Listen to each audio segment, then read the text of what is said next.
की, दलितों की और आजादी के बाद उस इलाके को तरक्की से महरूम रखा गया। वहां की एक लड़ाई जो बैरिस्टर असदुद्दीन अवैसी साहब ने शुरू किया, उस लड़ाई को इन लोगों ने कमजोर किया है और धोखा दिया है।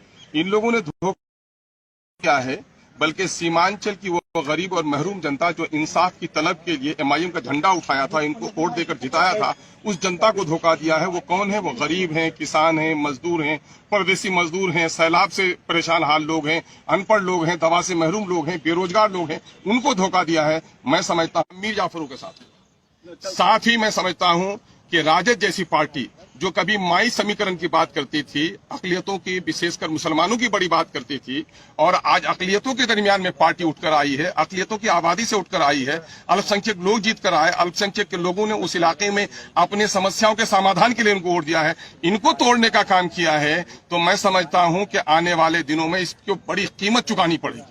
कभी माई कहते थे, आज वो A to Z कहते हैं। मैं समझता हूं कि इस वक्त पूरे बिहार में माइनॉरिटी के लोगों की जितनी आस्था जुड़ी है एमआईएम से, उस आस्था को खत्म नहीं कर सकते थे। बल्कि मैं दावे के साथ कहता हूं, मैं एक टूटा था तो 5 लेकर आया था, आज 4 टूटे हैं तो 24 लेकर एमआईएम आएगी और ऐसे लोगों को भी धूल चटाने का काम करेगी। इससे हमारी पार्टी में कोई घबराहट नहीं है। जाने वाले चले गए, ले जाने वाले लेके चले गए। मीर जाफर का किरदार जिसने अदा किया, और जिन लोगों ने अकलियतों में गुजरात में गर्दनें काटी हैं, जिन लोगों ने बाबरी मस्जिद तोड़ी है, अकलियत के लोगों ने ऐसे लोगों को माफ नहीं किया है। मैं समझता हूं कि अकलियत के लोग, अकलियत की उठती हुई ताकत को जिन लोगों ने तोड़ा है, उसको भी माफ नहीं करेंगे।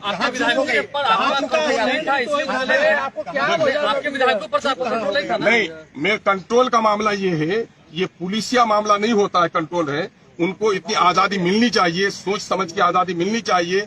जो भी बंधन यहाँ पर होता है नैतिक बंधन होता है, और नैतिक बंधनों को तोड़ने वाले वो मैं समझता हूं कि सबसे बड़े पापी होते हैं। आप स्टैंड नहीं ले रहे थे, इस वजह से वो भागे। आप किस चीज का स्टैंड नहीं लिया? हमें से अकलियतों का स्टैंड ले लिया, दलितों का स्टैंड ले लिया। और मैं समझता हूं कि पिछले इजलास जितने सेशन हुए, गवाह होगा कि अकलियतों और पिछलों के जितने मुद्दों को और सीमांचल के जितने मुद्दों को एमआईएम ने मजबूती से उठाया है, और तमाम तर विधायकों को जो हिस्सेदार बनाया है, तमाम तर विधायकों को जो बोलने का मौका दिया है, जो परामर्श किया है। दूसरी पार्टियों में गए हैं, हम लोग रहे भी हैं, दूसरी पार्टियों में हैसियत है तलवा चाटने की। एमआईएम है जो मान सम्मान की बात करती है। अगर कुछ लोगों को ऐसा ही मामला है, सीमांचल का विकास क्यों नहीं हुआ? सीमांचल से इसी नेचर के लोग जीत कर आए जो पार्टी का तलवा चाटते रहे और सीमांचल के मुद्दे की लड़ाई नहीं लड़े। एमआईएम ईमानदारी के साथ सीमांचल की लड़ाई लड़ती है, और अख्तरुज्जमान खड़ा है। मैं दावा करता हूं आपको अरे मुझे किसकी हिम्मत है? मैं समझता हूं ऐसी कोई राजनीतिक दल ने जन्म नहीं लिया है जो अख्तरुज्जमान के ईमान का खरीदारी करता है।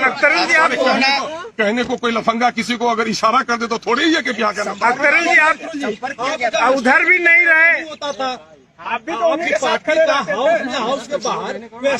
क्या स्टैंड अलग नहीं है? सवाल ये पैदा होता है, आप महागठबंधन के साथ भी नहीं रहते थे, बिहार के पिछड़ों के लिए जो बात हमने की है, सीमांचल के हक और इंसाफ की हमने बात की है। सीमांचल में वो तमाम तर विधायक जिनकी बस्तियां कट रही हैं, जहाँ सैलाब का कहर है, जहाँ पुल नहीं बना, सड़क नहीं बना, स्कूल नहीं बना, हॉस्पिटल नहीं बना, रोजगार का मौका नहीं आया, वो स्टैंड कोई साथ दिया क्या? उस स्टैंड में एमआईएम सब लोग साथ थे क्या? दूसरी पार्टियां थी क्या? हाँ, जो कॉमन मामला था, अभी मामला आया अग्निपथ का मामला कॉमन इशू है। कॉमन इशू में हमने भी पार्टी का साथ दिया। लेकिन जहां तक सीमांचल के मुद्दे रहे, सीमांचल के मुद्दे में पार्टी कभी पीछे नहीं रही है। और मैं समझता हूं किसी पार्टी ने सीमांचल की इतनी वकालत नहीं की है जितना अल्प अवधि में एमआईएम ने की है। नहीं था, बड़ी पार्टी बन गई। आपको लगता है बिहार में कुछ होने वाला है? अब भाई, ये मुंगेरी लाल के सपने हैं।